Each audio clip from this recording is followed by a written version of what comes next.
Creating 10 new habits is easy, but sticking with it, that's where the real game starts. पिछली बार तुम याद करो जब तुमने टाइम टेबल बनाया था कि तुम 6 बजे उठोगे, स्कूल के बाद 3 से 4 रेस्ट लोगे, फिर 4 से 6 ट्यूशन जाओगे। Oh my god, bro. Oh, hell no, man. But तुम चौथे दिन भाग देते हो। द मेन रीज़न इज़ वो हैबिट तुम्हारे लिए इररेजिस्टिबल नहीं था। तो ये बहुत इंपॉर्टेंट हो जाता है कि ये जानना है कि एक हैबिट को इतना इररेजिस्टिबल कैसे बनाएं कि वो तुम करना बंद ही ना करो। मैंने जितना एक्सपीरियंस किया और मैंने जितना पढ़ा है, there are mainly 3 methods. The yin and yang method. So in this, you have to combine your habit with the things you like. Like I like listening to music, बहुत सारे लोगों को पसंद होगा, and my habit is to read a book. So as such मेरे को reading a book उतना listening to a music जितना pleasurable तो नहीं लगता, but when I apply this method of yin and yang, मैं अपना habit जो कि book reading हो गया उसे मैं combine कर दूंगा अपनी music listening activity से। मैं of course उतना lyrical music तो नहीं सुन सकता पढ़ते वक्त, but I can for sure listen to some lo-fi beats जिसकी वजह से मैं बुक रीड भी कर पाऊँ और म्यूज़िक भी सुन पाऊँ। तो मेरे को एक प्लेजरेबल एक्टिविटी हो गया और मेरा ये हैबिट बोरिंग भी नहीं रहा। एंड ये सेम रीज़न से जो भी लोग को तुम जिम में देखते होगे वो म्यूज़िक सुनते होंगे, वो जिम जाना नेसेसरली वो प्लेजरेबल एक्टिविटी तो नहीं समझते होंगे, but listening to music they like that shit. So they combine an habit with the activity they like working out, going to gym with music, so they don't get board.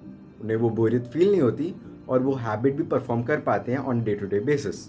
Like तुमने decide किया कि सुबह उठ के तुम्हें jogging करना है और ये तुम्हें एक रूटीन बनाना है। तुम जॉगिंग करते वक्त एक फ़नी सा वीडियो तुम चला के अपने पॉकेट में रख सकते हो ताकि तुम सुनते रहो। एक प्लेजरेबल एक्टिविटी हो गया और तुम अपना हैबिट कर पाओ।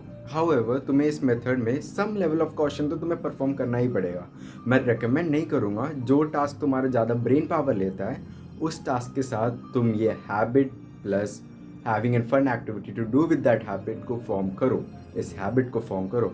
क्योंकि तुम्हारा एक ब्रेन पावर रिक्वायर्ड वाला टास्क है, जैसे कि तुम्हें बहुत पढ़ना है कि अगले दिन एग्ज़ाम है, तब जाके तुम अपने गाना सुन रहे हो, आराम से पढ़ रहे हो, it will not work, rather it will decrease your productivity and focus.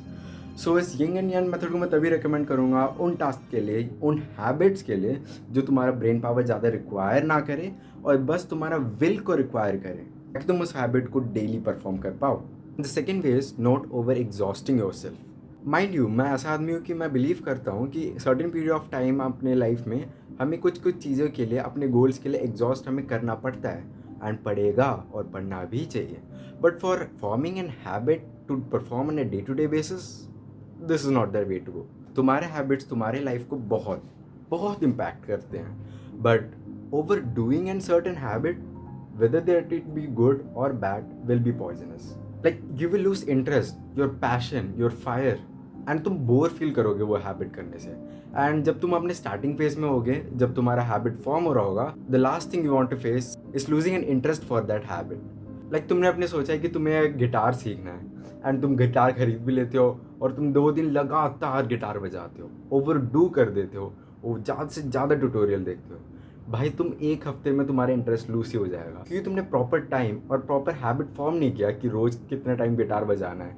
Just like अगर तुम पहले दिन जिम जाते हो एंड तुम ओवर एग्जॉस्ट कर देते हो अपने आप को, तुम सेम 3-4 दिन बाद तुम्हारा इंटरेस्ट बहुत कम हो जाएगा क्योंकि एक्चुअली अपने बॉडी को इतना ओवर एग्जॉस्ट करेंगे तो अपना ब्रेन उस चीज़ में इंटरेस्ट बहुत लूज कर देता है। बिकॉज हमारे ब्रेन को लगता है कि ये चीज़ बहुत अपने कंफर्ट जोन से बाहर है और ये अपनी बस की बात नहीं है।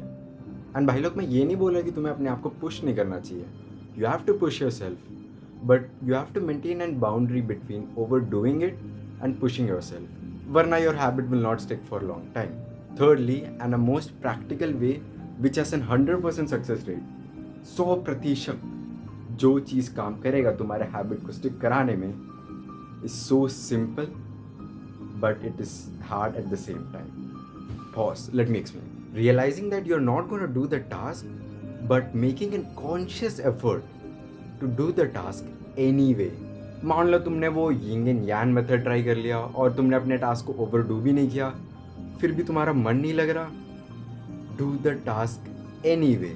तुम अपने कॉन्शियस में सोचो कि हाँ मेरा मन नहीं लग रहा और मेरा कोई प्लेजरेबल एक्टिविटी भी नहीं है साथ में करने के लिए। अब मैं क्या करूँगा, मैं कॉन्शियसली सोचूंगा कि मैं एनीवे वो टास्क, एनीवे वो हैबिट परफॉर्म करूँगा आज के लिए। So the third way is way more practical and ये बहुत काम करता है और ये मैं हमेशा इम्प्लीमेंट करता हूँ। Happy or sad, the push-ups must be done. I don't wake up and go, I want to be happy today. No, sir. I wake up and say, okay, things must be done. And those things will be completed regardless of how I feel. Regardless of how I feel. You can lock me in a dungeon for an unknown amount of time in Romania, and I will still complete as many push-ups as I can possibly do. In the dark, by myself. What else am I going to do? Sit there and be sad? Yeah, that's right. Do it anyway. No matter how you feel, do it anyway. तुम्हें पता है ये really test करेगा तुम जो habit perform करना चाह रहे हो ना. तुम गिटार बजाना चाह रहे हो, पियानो बजाना चाह रहे हो, स्विमिंग सीखना चाहते हो, एक गुड स्टडी रूटीन फॉलो करना चाहते हो, एक नया बिजनेस चालू करना चाहते हो. इट विल ट्रूली टेस्ट कि तुम वो हैबिट के लिए डिजर्विंग हो कि नहीं. भाई